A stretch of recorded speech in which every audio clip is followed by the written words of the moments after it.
Hoje nós estamos com a casa cheia de desencarnados, tem poucas pessoas encarnadas, né? Sem chuvoso, mas sejam todos bem-vindos, né, para mais uma tarefa, mais um estudo do Evangelho. Nosso irmão Marcos vai fazer o estudo da parábola do semeador mesmo, para todos nós. Vamos fazer a nossa prece, levar nosso pensamento para Jesus. Pai nosso, que estás no céu, santificado seja o vosso nome. Venha a nós o vosso reino, seja feita a vossa vontade, assim na terra como no céu. O nosso de cada dia nos dai hoje. Perdoai as nossas ofensas, assim como nós perdoamos a quem nos tem ofendido. Não nos deixes cair em nossas faltas, não conosco por mal. E assim seja. Que a paz do nosso Jesus nos envolva a todos nos dois planos de vida e que possamos ter um bom estudo, um bom entendimento das lições de hoje.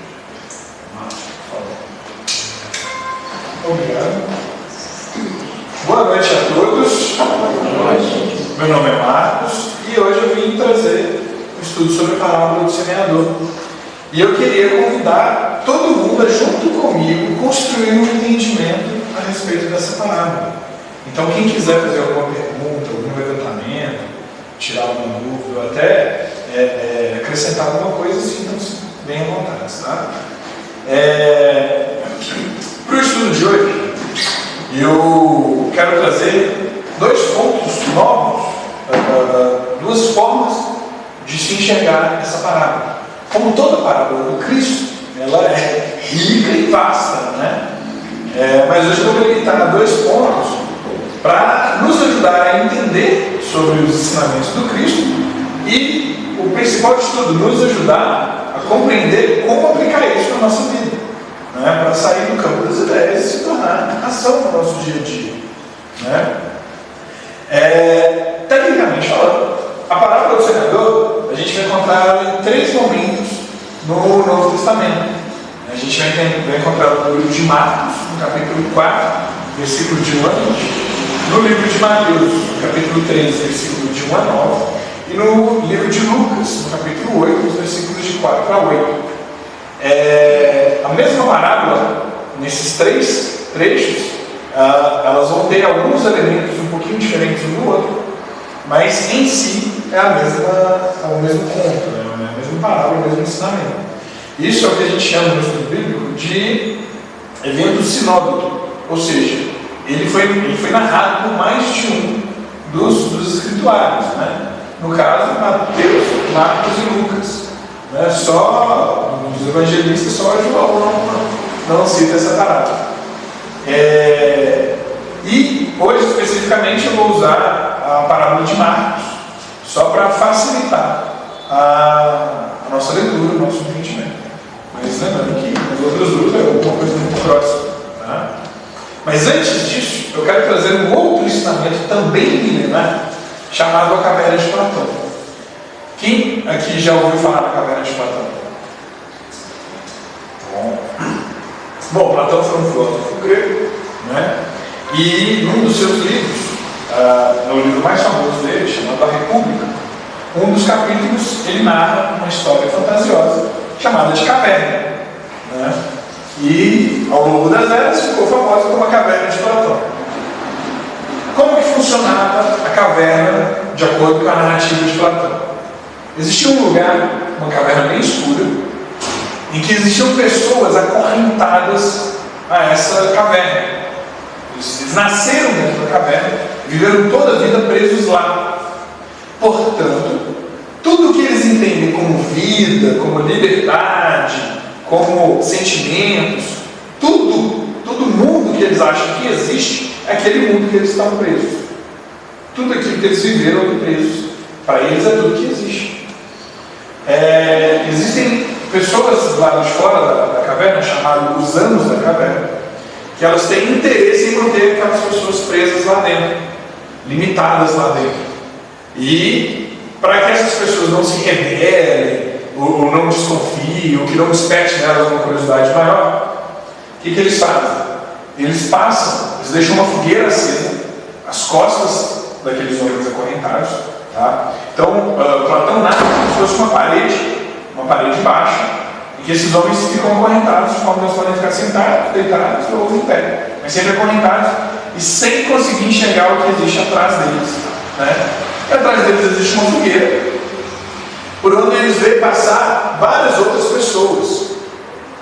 Então, na hora que essas pessoas passam na frente da fogueira, projetam no fundo da caverna sombras. Então, tudo que eles assistem no dia a dia deles são aquelas sombras projetadas no fundo da parede. E eles criam uma vida inteira ali dentro. Eles, inclusive, ficam discutindo sobre as sombras, o que é isso, o que é aquilo. Então, eles veem uma sombra do camelo, eles acham, né, eles discutem que é um monstro gigante, né, veem uma sombra de uma fruta, e eles ficam debatendo lá sobre tudo aquilo que eles enxergam limitados ali, naquela sombra. E aí, em certos momentos, sempre batia a curiosidade em algum, ou a desconfiança em outro, de se auto-perguntar: será que existe alguma coisa além daqui? E se tudo isso aqui que a gente está vendo é só uma parcela da realidade? Será que existem outras coisas além dessas que a gente pode ver, que a gente pode tocar, que a gente pode ouvir? E sempre que começavam a surgir essas ideias, os anos da caverna chegavam e tentavam dissuadi-los de que aquela ideia era uma ideia boa. Então, quando eles começavam a questionar, por exemplo, liberdade, né? Será que nós podemos mais do que a gente consegue? Né? Será que existe alguém que pode fazer mais do que a gente consegue aqui dentro? E aí os anos da caverna vão falar: não, meu amigo, você é livre, você está livre, você consegue fazer tudo aí dentro. Percebe? Tente aumentar o seu tom de voz. A pessoa aumentava o tom de voz dela. Agora abaixa, abaixar. Agora fica calada, a pessoa fica calada. Agora fala, a pessoa fala. E aí o ano da caverna mostrava: está vendo que você é livre? Está vendo que você consegue fazer tudo o que você quer? E obviamente, quando a gente faz a analogia dos nossos dias de hoje, é quase que evidente a comparação com as redes sociais. Né? A gente fica analisando lá e a gente acha que o mundo está ali. A gente recebe no WhatsApp uma notícia do que aconteceu lá no Acre. A gente vê lá no Instagram a foto que a pessoa postou e a gente acha que aquilo ali é verdade. A gente começa a achar que o mundo está ali no celular. Né? E outras pessoas repetem isso para a gente. Outras pessoas falam: nossa, você está conectado com o mundo inteiro. Você tem notícias em tempo real do planeta Terra todo. Percebem que, querendo ou não, você acaba ficando limitado a uma visualização. E aí você com os seus amigos ainda vão debater aquilo que vocês viram. Olha, está vendo aqui? E você manda para o outro: ah, aqui que eu vi e tal. Né? Nessa época de política aí, a gente viu o quanto isso é real. Né? O quanto a gente está preso dentro dessa caverna. Porque uma pessoa recebia uma coisa no WhatsApp, achava que aquilo era verdade, já mandava para outra, e eles debatiam, discutiam, eles brigavam. Né? Famílias aí estão com o Natal em risco, devido aos rachas. Mas sempre lembrando que, igual na caverna de Platão, existem pessoas com interesse nisso.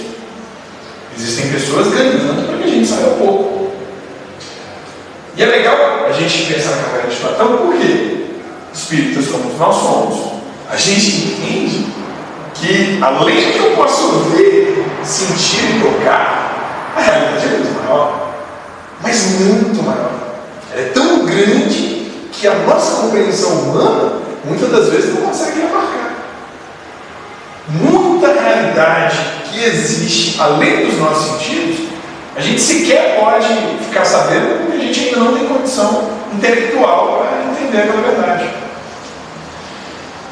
E, continuando sobre a caverna de Platão. Em dado momento, uma dessas pessoas ela consegue se libertar das correntes. Tinha um jovem forte, vigoroso, que ele conseguiu se libertar. E ao conseguir se libertar, ele consegue caminhar mais livremente dentro da caverna. E ele consegue enxergar a fogueira. A primeira vez que um deles viu uma fogueira. E ele fica maravilhado com aquilo. É uma coisa totalmente nova que ele nunca viu. Nunca na existência dele viu. E mais, ninguém antes dele tinha visto. E tudo o que falaram para ele como verdade, ninguém nunca tinha contado para ele sobre a fogueira, por exemplo. E ele fica maravilhado com aquilo, ele começa a explorar mais a caverna para ver se ele conhecia, se Se ele descobria umas coisas encantadoras. E muito no alto da caverna ele viu uma luz entrando por um buraco. E essa luz era muito, muito mais forte do que a luz da fogueira. E ele pensava, nossa, se eu estou maravilhado com essa fogueira que produz essa luz, quando eu chegar lá em cima e ver o que é, então vai ser uma coisa muito legal. E ele começa a árdua tarefa de conseguir escalar pela caverna e conseguir chegar naquele buraco. Lembrando que é um homem que ele cresceu acorrentado. Então ele não sabe andar, sequer sabe correr. Imagina escalar, né? Não sei se vocês já tiveram a oportunidade de tentar escalar uma montanha, não é uma tarefa muito fácil. E ele, obviamente, subia, caía, escorregava, machucava, a pedra soltava, mas ele sempre perseverante, buscando aquela luz. Né? Algo dentro dele estava muito mais forte de que ele devia conhecer aquela luz. E mesmo com todos os machucados e todas as dificuldades que ele tinha, ele foi se esforçando até que em algum momento ele consegue subir e passar pelo buraco. Quando ele passa pelo buraco da caverna, ele sai no mundo aqui fora e ele é cegado pela luz do sol. Né? A luz do sol é muito mais forte do que os olhos dele acostumados com a escuridão, são capazes de suportar, e ele fica momentaneamente cegado. Passado aquele tempo de cegueira, que os olhos dele começam a se acostumar com a luz exuberante do sol, ele começa a enxergar melhor a situação. E ali ele começa a ver animais, ali ele começa a ver comida, ali ele começa a ver carroça, roda, passarinho, árvore, nuvem, céu, cores. Ali ele começa a ver um mundo novo para ele. E ele fica maravilhado com aquele mundo novo. E ele sai para explorar aquele mundo novo, para conhecer as coisas, conhecer os sabores, os cheiros, as pessoas, as ideias, a conversa, o reflexo dele na água, né? Porque ele, na verdade, ele nem se conhecia, né? Ele nunca tinha se visto. E ele sai para explorar aquele mundo novo. Em dado momento, depois de ter conhecido tudo que ele dava conta de conhecer, ele começa a sentir um certo sentimento dentro dele, de que ele, maravilhado com tudo aquilo, ciente que existiam pessoas dentro da caverna presas, que nem sequer sabiam que estavam presas, ele começa a ficar incomodado. Ele começa a falar, cara, como que eu consigo desfrutar disso tudo, sabendo que tem pessoas sofrendo que nem sabem que isso aqui existe, né? Nem sabem que estão passando uma vida de miséria e de sofrimento. O que ele faz? Ele volta lá para libertar aquelas pessoas. E ele consegue achar na entrada da caverna, lembrando que é no alto da caverna, né? Então, na hora que ele consegue passar pelo buraco, ele cai e se estambelha todo. Né? Ele sai caindo, rolando em pedra, caindo, machucando. E ele chega ao fundo da caverna, totalmente machucado, sangrando, cortado, ralado. Mas ainda assim, com aquela vontade de ir lá alertar para todos aqueles. Né? Lembrando que quando ele volta para a caverna, ele fica cegado pela escuridão. Né? Até o olho dele se acostumar com aquela baixa luz, ele sofre. Mas bom, o fato é que ele, mesmo todo machucado, ele consegue chegar nos homens que estavam acorrentados. E ele começa a contar a vivência dele com aqueles homens. Né? Só que todos os homens eles deduzem o seguinte: olha, aqui eu tenho comida, aqui eu tenho água, aqui eu tenho liberdade, aqui eu tenho felicidade, aqui eu ando em mim mesmo. Você fala aí que esse mundo seu é melhor, mas como é que você está todo quebrado, todo machucado? Não vou não, velho. Aqui eu estou bem, estou seguro, estou protegido. Você foi para lá, voltou todo detonado, então é ruim. Não vou. E aí todos chegam à conclusão de que não, eles não querem sair de lá, eles querem ficar. Maluco foi aquele que saiu e se machucou todo e está achando que é bom. Né? Não existia essa expressão, mas eles devem pensar, esse cara é masoquista, esse cara gosta de apanhar, deve sofrer, porque todo machucado está falando que é legal. E ele não se contenta com aquilo. Ele fala, cara, mas vocês estão satisfeitos por ignorância. Ignorância no sentido de ausência de conhecimento. Não, mas vocês terem conhecimento das coisas que eu tive, vocês vão entender o que eu estou falando. E os caras, não, estou bem aqui, quero sair. E quando a gente traz essa analogia para a nossa vida atual, a gente consegue perceber a tal da zona de conforto. Né? O quão confortável a gente está. E basta observar que um dia chuvoso, um dia antes do feriado, a casa não está tão cheia como de costume. A gente começa a entender o que é a zona de conforto e o quão forte ela é. O quão forte ela é. Às vezes a pessoa ela não quer conhecer a verdade. Por quê? Porque ela está confortável onde ela está. Percebe que isso é extremamente normal. E eu sei que você deve estar se pensando o que tem a ver com a parábola, né? Mas eu vou chegar. E aí, esse jovem ele decide então fazer o quê? Se ele arrebentasse a corrente de conseguisse levar ele para ver as coisas, ele também ia acreditar, ele ia voltar e ajudar a convencer os outros. Ele ia ser uma testemunha daquilo, né? E ao tentar libertar um daqueles homens que estavam presos, o que acontece? Juntam-se todos e o espancam. Batem naquele homem. Batem naquele ex-companheiro de cela. Né? Por quê? O interesse maior é ficar preso. Por entender que estavam bem. Né? E esse homem espancado, ele quase morre.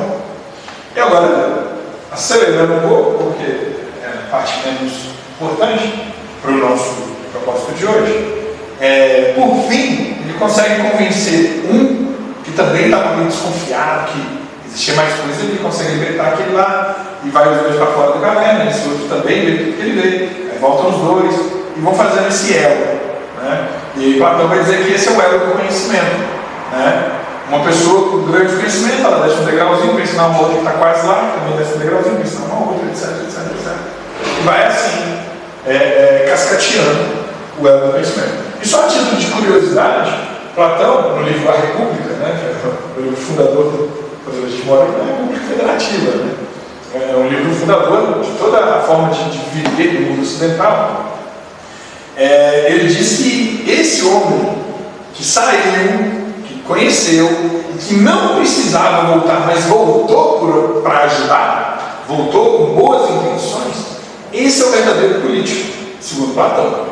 Né? Essa é a ideia de político, um homem que não precisa de nada, mas por amor ao próximo volta para conseguir melhorar a vida daqueles, mesmo não precisando daquela situação, ele se dispõe a ralar e sofrer, se dedicar a melhorar a vida do outro. E só a título de curiosidade, é isso que Platão vai definir como político. E aí, quando a gente vai estudar a parábola do semeador, na parábola, Cristo ensina o seguinte: o semeador saiu a semear. Como é que funcionava o plantio naquela camarada? Pegava um monte de semente, botava numa bolsa e saía jogando a semente na terra. Né? Hoje a gente tem técnicas mais modernas de se plantar.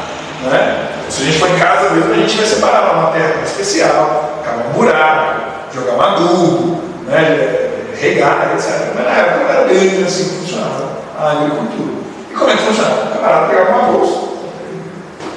uma bolsa, enchia de semente e saía no campo, jogando semente, espalhando semente pelo campo. Então Cristo vai narrar o seguinte: olha, durante esse processo em que o semeador saiu a semear, parte das sementes caiu à beira do caminho. Chegaram as aves e as devoraram. Então parte daquelas sementes que ele joga, uma parte delas vira comida de pássaro, não dá tempo nem dela virar plantinha. Vira comida de pássaro. Parte caiu em solo pedregoso e ao raiar do sol secaram. Então parte daquelas pedras não caiu numa terra muito legal, das sementes não caiu numa terra muito legal, caiu em pedras e veio o sol quente e torrou aquelas sementes, elas morreram. Parte ainda caiu entre os espinhos e estes espinhos as sufocaram. Então parte caiu em outra vegetação que não era o objetivo do plantio, ervas daninhas, etc. E essa outra vegetação tampava o sol, consumia a água e acabava matando aquelas sementes. Elas não conseguiam germinar, florir e florescer. Outras partes caíram em terra boa, germinaram, cresceram e ofereceram grande colheita, a 30, 60 e até 100 por um. Ou seja, uma parte caiu em terra fértil. Essa caiu em terra fértil, criou raiz, cresceu, floresceu e deu fruto. Né? E aí a gente vai entender que ele fala, olha, 30 por 1, 60 por 1, 100 por 1, né? Ou seja, vários frutos a partir de uma semente. Percebe que aqui Jesus nos ensina que a semente ela cai em 4 lugares, né? Primeiro, na beira do caminho, dá tempo, sair para lá e volta. Uma segunda, até cai ali entre as pedras, começa a crescer, começa a botar uma raiz, tá? Mas não dá conta, vem o sol e cria. Uma outra, cai na terra, mas cai no meio de umas plantas ali, meio enganosas, meio erradas, essas plantas acabam sufocando ela, por mais que ela tivesse ali um pouquinho de. Estava protegida do sol, estava protegida dos pássaros, mas mesmo assim ela ficava morrendo. E só uma parte cai no terreno, num terreno fértil. E esse vai florescer. E cada uma vai dar uma quantidade de fruto. Vai ter aquela que dá 30, aquela que dá 60, aquela que dá 100. Esse é o ensinamento da parábola. Resumidamente, é essa parábola que Cristo vai nos ensinar. E aqui eu quero trazer uma outra parte, né, uma forma de analisar, que é o seguinte: nós somos o terreno. Nós somos o terreno onde aquela semente de Deus vai cair. Vai ter desses que a palavra de Deus, o ensinamento de Cristo, ou qualquer outro ensinamento mais sublime, mais nobre, mais elevado espiritualmente, ele vai chegar para a gente. Seja através de uma palestra, seja através de um estudo, uma reunião mediúnica, um estudo em casa, uma conversa com um amigo, ou de uma forma. Algum ensinamento vai chegar, como chega diariamente. Só que às vezes a gente está com um terreno tão mal, que aquele ensinamento nem entra. Vai vir uma semente e a gente já leva aquilo embora. Não chega nem a entrar. Aquele ensinamento não bate em você e passa vazado. E se a gente começar a analisar profundamente, de forma séria e severa, tudo que chega para a gente, a espiritualidade nos manda, diariamente, a gente vai ver o quanto nós somos desse terreno. O quanto nós somos desse terreno, que ela chega e os passarinhos já levam embora. Ou seja, chega um ensinamento lindo, mas vem um monte de coisa ali que te atrapalha no teu sono. E às vezes você está até procurando. Às vezes você vai lá no seu serviço, antes de começar, não, vou fazer uma oração para abrir aqui uma mensagem aqui de um livro. Aí você acaba de ler um capítulo lá, um livro do Pão Nosso da Vida. Aí já chega alguém, eu estou precisando me resolve isso aqui para mim, tal, se não, beleza, deixa aqui que eu resolvo, vou procurando lá, o telefone chama, o WhatsApp chega, com 5 minutos você não lembra nem o que você leu. Percebe isso? Percebe os pássaros levando aquela semente embora? Vai ter uma outra situação em que você vai ser uma pedra, um terreno pedregoso. O ensinamento vai até chegar, ele vai até ficar um pouquinho, mas na primeira dificuldade, no primeiro sol quente, você já manda aquilo para o espaço. Quer ver um exemplo? Quantos regimes a gente começa na segunda e já acaba na quarta? Eu sou prova literalmente viva disso. Quantas coisas a gente, não, vou fazer, eu vou mudar, vou melhorar, a partir de hoje vai ser diferente, e eu vou fazer, eu vou dar conta, e aquilo dura 2, 3 dias. Na primeira dificuldade a gente sente. No primeiro sol quente, aquilo vai embora. Culto no ar na casa hoje, eu esqueci de desligar lá. Vai ter situações em que a gente é o terreno cheio de espinhos. O ensinamento vai chegar, aquilo vai ficar ali, vai ter um espaçozinho para ele, mas vai ter tantas outras coisas ali acumulando e abafando que aquilo também vai morrer. Aquilo também vai morrer. Aquelas ervas daninhas dentro da gente que a gente não arrancou, sabe? Aquilo morre.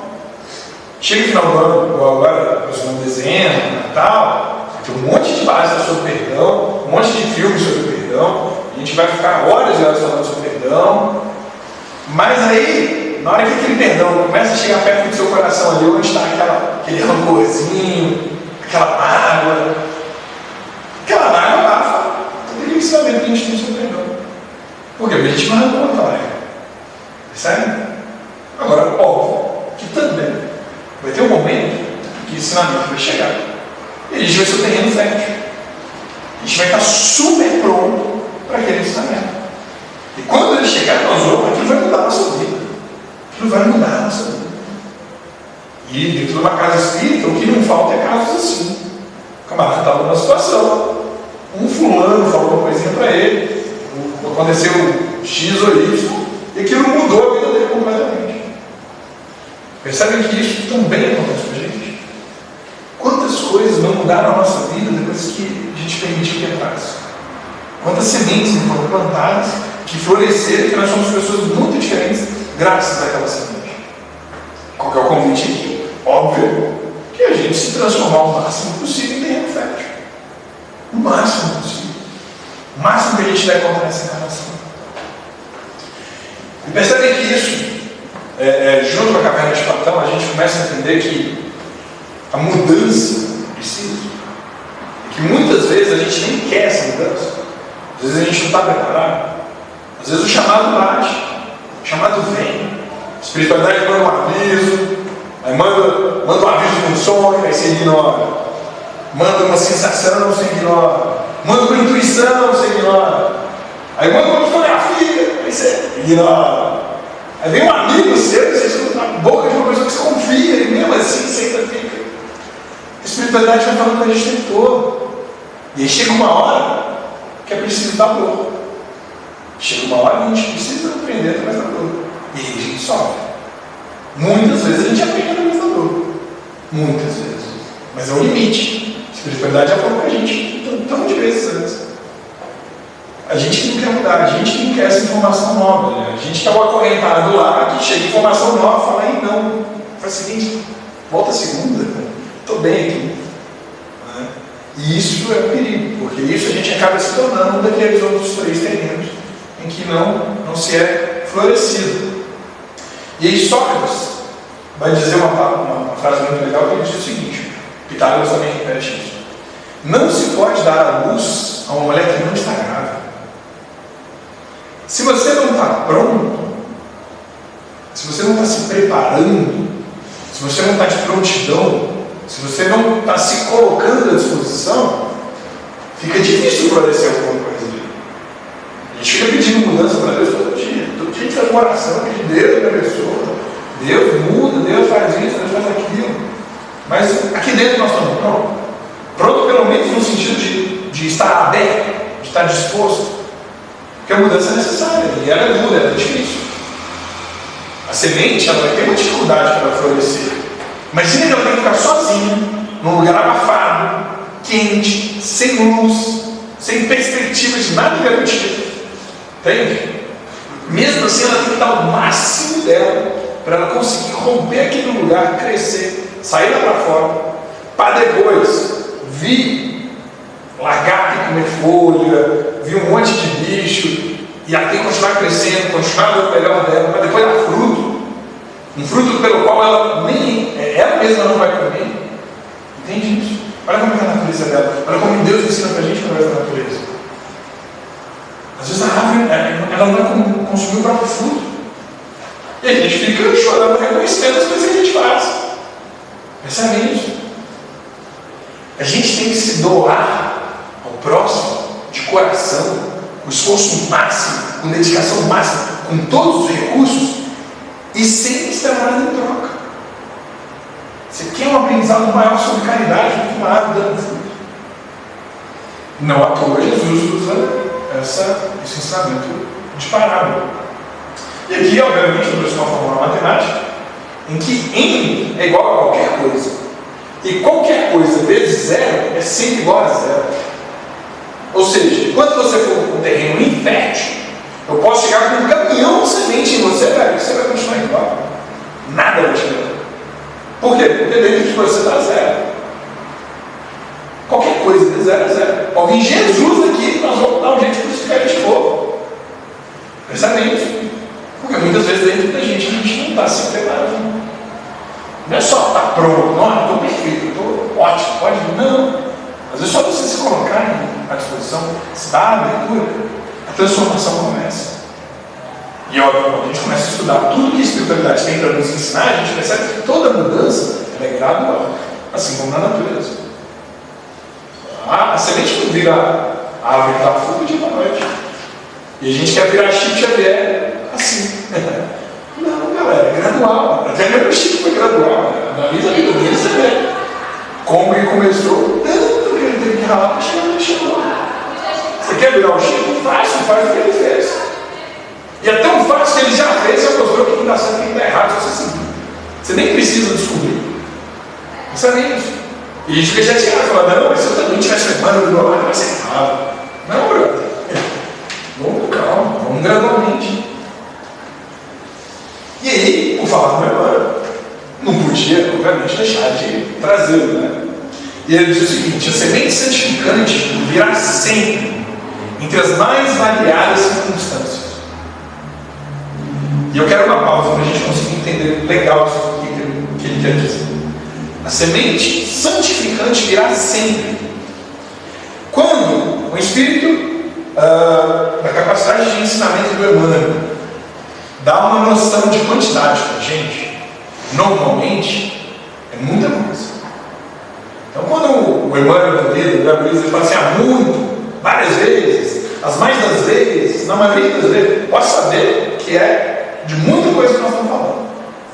Quando o Emmanuel usa a palavra sempre, olha, vocês podem ter noção que é para perder de vista, que é uma quantidade que não dá nem para contar.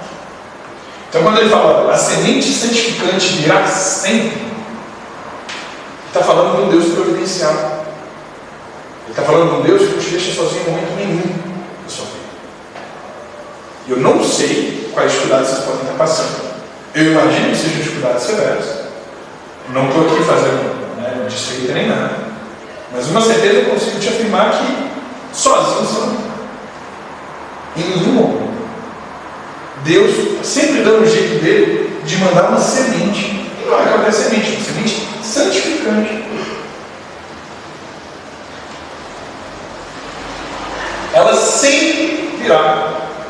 E é legal que ele fala, olha, entre as mais variadas circunstâncias. Ela vai vir, e ela vai vir de mais de um jeito.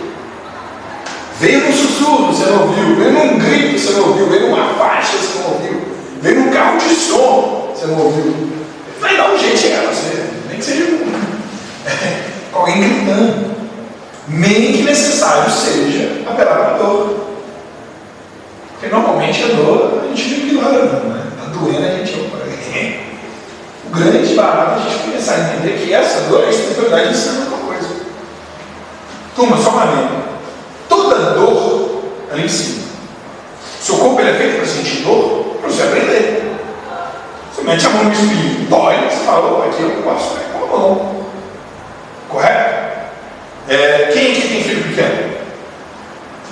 Quem já teve filho pequeno?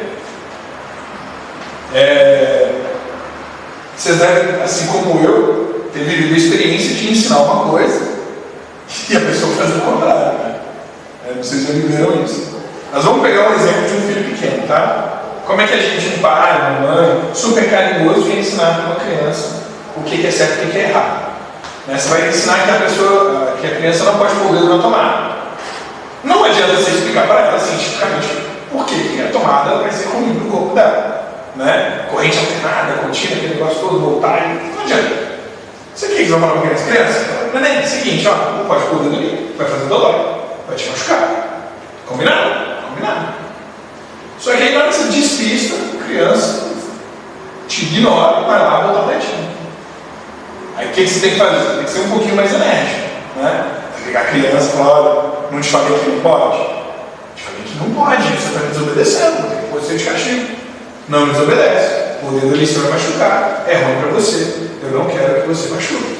Então, combinado? Combinado. Você dá as costas, vai fazer alguma coisa, vai lá, a criança vai fazer no lado. E aí você tem que subir o teu mais um pouquinho. Você vai lá e pega, olha, não vai ter jeito, tem tipo de castigo. Senta aqui na cama, você está de castigo, você não vai descer aqui enquanto você não aprender que não pode poder na tomada. E você prende aquela criança, bota ela de castigo. Agora, imagina se essa criança continua teimando. Ou seja, imagine que essa criança continua não querendo receber a sua semente santificante. Alguma hora ela vai te desvencilhar, o que ela vai fazer? Meter o dedo na tomada. O que vai acontecer quando ela fazer isso? Turma? Vai doer? Aí ela vai entender. Percebe que com todo o carinho do mundo que você pode ter para o seu filho, vai existir uma situação em que ele vai ter que quebrar a cara por te ignorar? É assim que Deus faz com a gente. É assim que Deus faz com a gente. E perceba, se está doendo agora, é porque Deus já mandou esse recado de várias outras formas, de vários outros jeitos. Na hora que está doendo, eu não sei qual é a dor pelo qual vocês estão passando, eu sei das minhas, mas eu tenho certeza que são tão grandes quanto. É porque já foi esgotado uma série de outras formas não doloridas de te ensinar aquilo. E aí, quando o Emmanuel fala que essa semente vai vir sempre das mais variadas formas, vai vir desde a voz suave de uma pessoa que te ama muito te falando, até o choque no tomate. Essa semente vai vir. A pergunta é: que tipo de terreno que nós somos para receber essa semente?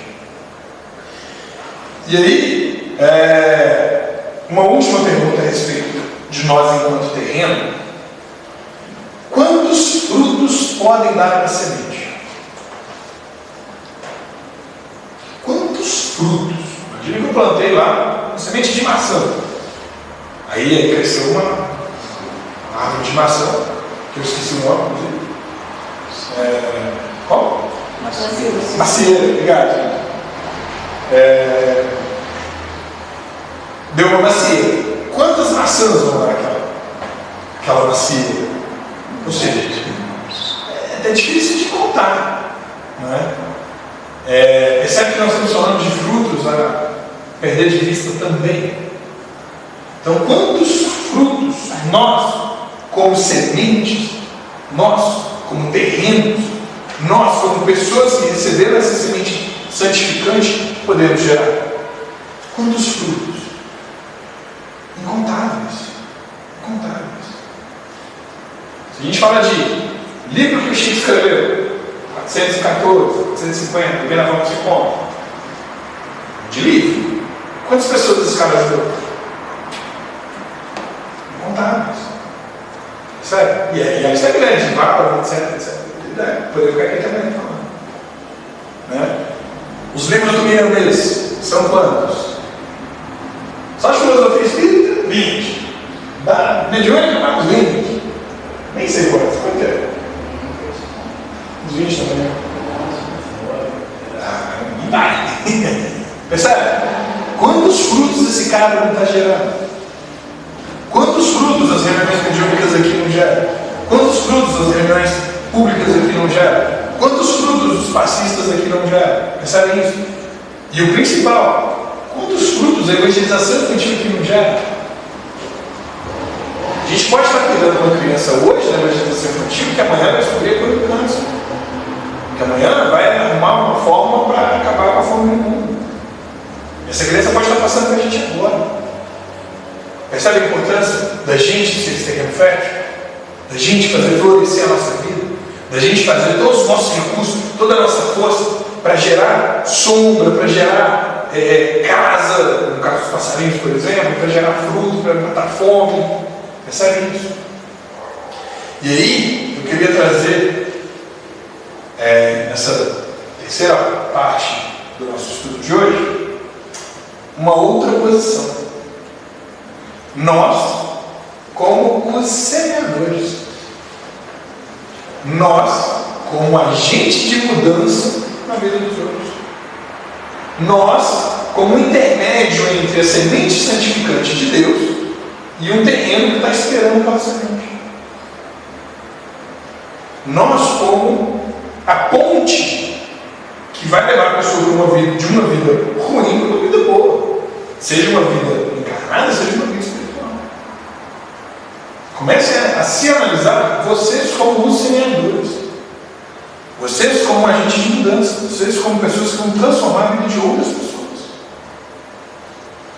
Cristo, lá no livro de Mateus, ele dá até uma dica sobre isso. Ele fala: olha, porém, Se alguém não vos receber, nem der ouvidos às vossas palavras, assim que saídes daquela casa ou cidade, sacudi a poeira dos vossos pés. O que Cristo está ensinando para a gente? Olha, vai ter um momento em que você vai ter que espalhar a semente. Vai ter um momento em que você vai ter que evangelizar. Vai ter um momento em que você que vai ser o representante de mim naquela situação que você está próximo ali. E vai ter vezes em que você, mesmo falando em meu nome, mesmo pregando o amor, mesmo vivendo o amor, algumas pessoas vão te ignorar. Mesmo naquela situação, a sua semente vai cair num solo que não está preparado, num solo que não está fértil. Quando isso acontecer, dá a dica. Limpa o poeira e segue. Deixa aquela pessoa. Não é o momento dela. Talvez ela esteja num momento de terreno pedregoso, talvez ela esteja num momento de terreno cheio de erva daninha, talvez ela esteja num momento em que a semente sua vai cair no caminho, não vai nem chegar. Vida que segue. Deixa ela e segue. Mas nunca pare de plantar a semente, obviamente. A gente percebe lá, o semeador, ele não julga o terreno. Ele não enche a mão de semente na sacola dele e olha assim, ih, tá cheio de pedra, não vou jogar aqui, não vou jogar mais pra frente. Não. Zero julgamento. Ele sai jogando semente. Onde cai, cai. E é o que a gente tem que fazer. Muitas vezes a gente julga a pessoa para a qual a gente vai levar uma informação, por exemplo, e fala, ih, não vou levar. Vou jogar minha semente na pedra. Não. Tem que levar. Talvez não é o momento da pessoa, não é ali. E muitas vezes, vocês devem observar isso na própria vida de vocês, às vezes a semente ela chega. Ela até chega. Mas como não era o timing, não era o momento, ela não tem as condições ali para florescer. E pode ser que ela floresça depois. Pode ser que, às vezes, ela só abriu o caminho para uma próxima semente. E às vezes nem é você. Se a gente analisa a nossa situação, Brasil, novembro de 2022, lembrando a questão de eleição, por exemplo, só para tocar no tema polêmico, o YouTube vai cair. Brincadeiras. Talvez vocês tenham vivido o seguinte: você mostra para uma pessoa, fala, fulano, isso aqui que você está falando é uma mentira, uma fake news. Provavelmente você deve ter recebido de uma outra pessoa que também caiu nessa fake news. E daqui a prova, olha só, na verdade é isso aqui.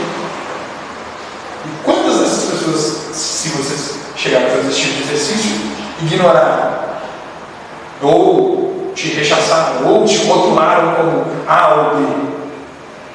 Agora o grande lance é sacode a conhecer, como Cristo ensinou. Mas não deixe de semear. Não deixe de semear.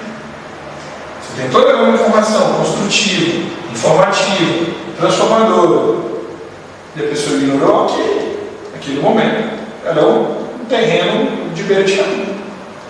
E tem que sair. Temos que ser os nossos semeadores o tempo todo, sem julgamento, sem analisar. Sem virar, não vou falar para aquele cara porque ele torce para o político tal. Eu falo torce porque virou torcida, né? É meu time contra o seu, etc. Né? Não vou falar para o fulano porque ele torce para o outro político, então ele vai estar aberto ao que eu tenho para mostrar. Mostra, cara. Joga semente. Pode ser que daqui 10 anos ele se manque, falando, nossa, isso não é o tempo que eu perdi. Já tinha me falado lá atrás, bem que eu desconfiei que o fulano estava certo. Percebe isso? Agora, eu estou dando um exemplo fácil, mas isso é com tudo. Isso é com tudo. Quando a gente fala do ensinamento de Cristo, então, é gritante. Gritante. Porque se a gente faz a mesma comparação, vai falar assim, olha, quantas vezes por dia a gente fala de política? Quantas vezes por dia a gente ensina sobre Cristo? Se um tiver mais do que o outro, tem um problema. Se nos últimos meses a gente passou mais tempo dedicando a ganhar a volta para o nosso candidato do que ensinando sobre Jesus, nós estamos aí meio brigando. Está na quarta banda. É um sinal, um sintoma. Porque afinal é isso aqui que importa, galera. Isso aqui não importa. É Cristo. É ensinar Cristo, é viver Cristo, é seguir o caminho dele. É guia o modelo, não é à toa. É fica até fácil a questão política, né? Você analisa, né? Qual que está seguindo esse modelo? Se não está mais ou menos ali perto, não te serve. Sai fora. Entende? Deixa de ser aquele cara que está preso lá na caverna, limitado às coisas que te mandam. E aí, eu queria trazer para vocês um processo humano, uma situação que acontece conosco. Como que se dá a etapa do nosso desenvolvimento? Isso eu ensino nos cursos que eu dou. Eu dou alguns cursos de desenvolvimento pessoal, sou especialista nessa área. E essas 3 etapas são as que compõem qualquer processo de mudança interna dentro da gente ou que a gente vai promover em outra pessoa. Então, a título de exemplo, eu vou pegar o Espiritismo. Tá? Como que uma pessoa não espírita se torna um espírita verdadeiro? Tá? Não é um espírita de fachada, não, é de verdade. E isso é em qualquer situação, tá? Então vamos pegar o Espiritismo como exemplo. Primeira etapa é quando essa pessoa entra em algo. Então vamos pegar como exemplo o Espiritismo. Primeira etapa é essa pessoa entrar dentro da casa espírita. Entrar dentro do Espiritismo. Começar a conhecer o Espiritismo. Entender as coisas do Espiritismo. Como que o Espiritismo entende sobre morte, como que o Espiritismo entende sobre Cristo, como que o Espiritismo entende sobre todas as situações. Né? E ali isso é grande. Né? Então essa pessoa entra dentro da casa espírita, entra dentro do Espiritismo. Primeira etapa, etapa 1. Isso aqui, 99% das pessoas fazem.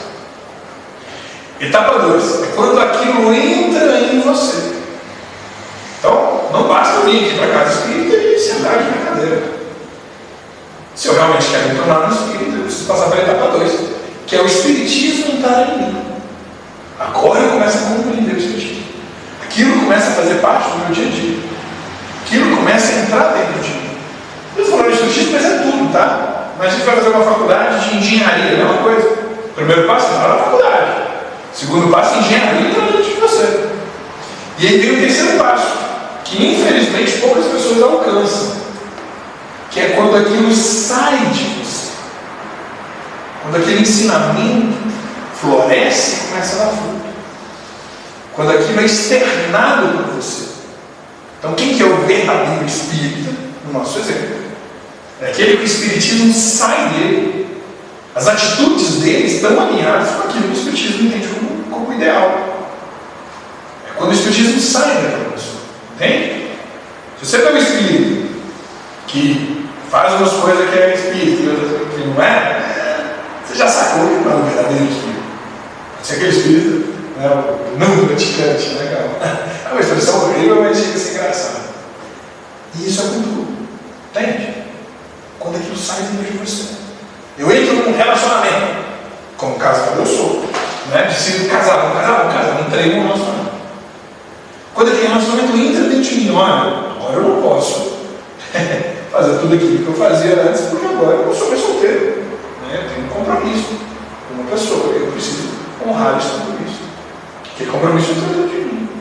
E quando ele sai dentro de mim, agora eu preciso viver para aquela pessoa. Eu preciso me dedicar àquela pessoa. Eu preciso fazer com que aquela pessoa se sinta feliz.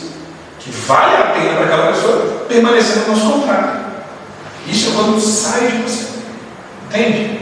Um exemplo muito fácil, e que infelizmente é um exemplo muito triste, é o exemplo da paternidade. Quando as pessoas entram no mundo da paternidade, ou seja, se tornam pais no sentido masculino mesmo, pai, mas aquela paternidade não entrou dentro dele. E o que é pior, também não saiu de dentro dele. Ou seja, quantas crianças existem que são órfãos de pais vivos? Sabe aquele pai que não quer ser pai? Até pagar uma pensão porque o juiz mandou para não ser preso? Mas não é um pai verdadeiro? Tem isso. Percebe o exemplo? Ele entrou na vida de pai, falou, eu tenho um filho. Mas ser pai não entrou dentro dele. Ele não assumiu aquela responsabilidade. E o que é pior é que ele não saiu dele. Ele não se tornou um pai de verdade daquele filho. Né? Infelizmente o Brasil é um exemplo gritante, é um exemplo fácil para mudar, porque é um exemplo que a gente vê o dia inteiro, todo dia, o tempo todo. Hoje no Brasil, 50% das famílias são formadas de mães solteiras. Percebe? Mães solteiras no sentido de ausência do pai. Não é porque ele divorciou, não, nada a ver. Tipo assim, segue ele quem quiser. No sentido de, aquela criança, ela só tem a mãe como referência. Porque o pai, no máximo, está pensando que o juiz mandou. Isso é triste, isso é gritante. Na casa qual eu frequento, na Casa Azul, isso, a gente vê isso lá. Né? Mas a gente tem um gama muito grande de crianças que a gente atende, é gritante, é triste. E a pergunta é, e nós? Nós estamos botando para fora tudo isso que a gente está dentro da gente? Depois que a gente entrou no céu, né? Seja no Espiritismo ou principalmente no cristianismo, a gente fala Cristo, eu sou cristão. Né? A gente analisa o Brasil e 95% das pessoas se autodeclaram cristãos.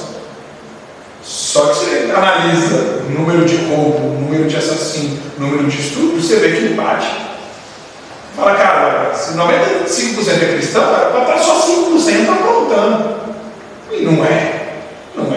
É gritante. Então, Cristo não entrou dentro dessas pessoas, por menos ainda que ele saiu dessas pessoas. Agora, o meu convite aqui é para que nós não sejamos essas pessoas. Para que a gente entre no caminho que Cristo quer. Que aquele caminho entre dentro da gente, que aquele caminho saia da gente. E aí a gente vai chegar à conclusão de que o exemplo arrasta. Ensinar é legal. Vir aqui na frente palestrar, criar um grupo de estudo, isso tudo é ótimo, é fundamental. Só que se eu não exemplificar isso, se na minha vida eu não cumprir com isso, a palavra perde um pouco de força. Até a energia da palavra sai mais fraca. A gente estuda mecânica dos fluidos, etc. A gente vê essa parte do poder estar aqui. Questão de tempo.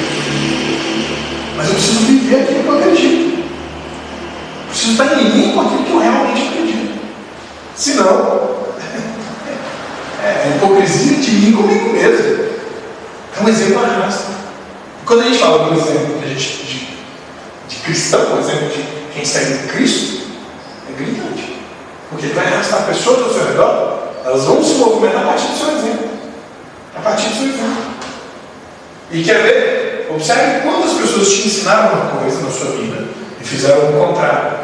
E aquelas palavras para você não valeram de nada. Agora o mesmo não pode acontecer com a gente.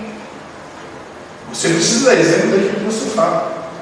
Você precisa ser referência naquilo que você quer pregar. Se você quer transformar vidas, exemplifique. Viva aquilo. Faça com que permita com que as pessoas vejam você vivendo aquilo. E aí, Emmanuel vai nos ensinar o seguinte: crê no poder divino que te criou para a imortalidade vitoriosa. E, no silêncio do trabalho, incessante no bem, a que fosse trazido, ergue-te para a luz soberana, na certeza de que, através da integração com o amor puro que nos rege os destinos, chegarás sob generosa proteção celeste, do celeste pomicultor, a frutificação verdadeira da felicidade. Percebem que Emmanuel está nos ensinando ali sobre fruta, sobre o pomicultor, ou seja, o semeador. Emmanuel está nos mostrando o caminho para ser feliz. Está nos mostrando como ser feliz através da semeadura da semente, do plantio da colheita. Crer no poder divino, que o ser existe para a imortalidade vitoriosa. Então, primeiro de tudo, você é imortal. O corpo vai morrer realmente e vai embora, mas você é imortal. No silêncio do trabalho incessante do bem, sabe como é que a semente trabalha? Incessantemente e silenciosamente e no bem. A semente trabalha no chão, no silêncio, sem aparecer para ninguém, sem fazer estardalhaço com ninguém, sem aparecer para ninguém, sem mexer com vaidade, sem orgulho. Percebe isso? No silêncio, sozinho, quietinho, no escuro. Ela trabalha incessante. Vocês já viram semente e falam, hoje é feriado. Já viram ele? Eu e semente falando, acho que é domingo é dia de perna para cima assistir futebol, né? Fazendo a piadinha com o dia de hoje. Já viu alguma semente falando, hoje é véspera de feriado, nem vou. Perdão, não aguentei. Já viu isso acontecendo? Não. Semente trabalha 24 horas. E quem te faz pensar que eu sou diferente? Quem te faz pensar que não, você pode realmente ficar tranquilinho? Não, sossegado, vai descansar. Vai para o seu dia. Um dia menos do seu dia, cara. Um dia menos por semana, ao longo da semana, você está atrasado. Quando a gente pega lá, terceira parte do livro dos Espíritos, né, as leis morais, a gente estuda a lei do trabalho. Tá lá a pergunta: qual que é o limite do trabalho? Limite das forças. Você tem força? Rala. É domingo? Está cheio de energia? Rala, velho. Vai dar seu exemplo cristão de alguma forma. Nem que seja dentro de casa, mas vai. Entende isso? É o limite das forças. Marcos, ralei o dia inteiro, não aguento mais, estou morto, estou exausto, não dormi bem essa noite, estou sem uma gota de energia. Legal, velho. Você consegue fazer uma oração? Consigo. Então faça. Se ainda te sobrou força de uma oração, faça. Nem que você durma orando. Nem que no meio para nós você já está roncando. Mas faça. Esse é o limite das forças. É isso que a gente aprende lá quando estuda a lei do trabalho, as leis morais, a lei dos espíritos. E aí eu volto a perguntar para vocês: quantos frutos podem gerar na semente? Quantos frutos vocês podem gerar na vida de vocês, na vida dos outros, na humanidade, em todo o plano espiritual que nos rodeia? Quantos frutos? Infinitos, não? Infinitos. Está na tua mão. Está na tua mão querer fazer. Mas suave, complicado tem que carregar uma bolsa pesada de semente, tem que sair no sol, tem que sair jogando. Tem um monte de semente que nem vai florescer. Mas você tem que ir lá. Tem que ir lá. Cristo nos ensina isso. Cristo viveu para nos ensinar isso. E aí eu queria encerrar com um livro muito pouco conhecido do Chico, onde Emmanuel, o livro chama de Livro das Respostas. E Emmanuel ensina o seguinte: pensamento é vida. Vida é criação. Criação vem do desejo. Desejo é semente. Semente plantada no terreno da ação traz o fruto que lhe corresponde. Toda semente produz. A escolha é nossa. Emmanuel está aqui nos ensinando que a vida é criação e que o desejo é semente. Agora, a semente plantada no terreno da ação, ou seja, o ensinamento junto com a mão na massa, ou seja, o aprendizado, o cristianismo, o exemplo que você recebeu, se transformando no exemplo que você vai dar, vai trazer o fruto que lhe corresponde. Toda semente produz. E a escolha é nossa. Então, turma, para encerrar, eu queria convidar todo mundo a florescer aonde você foi plantado. Floresça onde você está. Marcos, eu trabalho num serviço horrível, o ambiente não é presta. Floresce lá. Dá o seu melhor. Vai ter semente que vai cair no plano mesmo. Floresça. Marcos, minha família é horrível, brigou por causa de político. Cara, floresça. Dá o seu máximo. Floresça onde você foi plantado, onde quer que seja. Turma, muito obrigado. Uma ótima noite para vocês. E um obrigado reforçado aqui por estar aqui presente. Boa noite. Boa noite. Obrigado. Valeu. Obrigado, Marcos, né? Muito boa explanação. Toda semente floresce, né? O livro não é do lado, quando não dá o exemplo de Jesus, não é para o livro, Então, vamos fazer florescer a nossa semente na sementeira em que estivermos, porque é lá que nós precisamos fazer ela florescer. Muito obrigado. Obrigado a vocês pela atenção. Vamos ter o passe ali agora. Aqueles que quiserem ter uma passe, vamos só fazer a fila na porta. Vamos fazer a nossa prece de encerramento. Agradecer a Jesus mais uma vez pela oportunidade de estarmos aqui. Agradecer ao irmão Miramês e toda a equipe da casa, do plano espiritual, que nos dá essas oportunidades, nos dá sustentação, favorece o nosso entendimento que possamos sair daqui realmente com a nossa sementeira pronta para poder brotar e florescer. Que Jesus continue nos abençoando, nos envolva hoje, agora e sempre.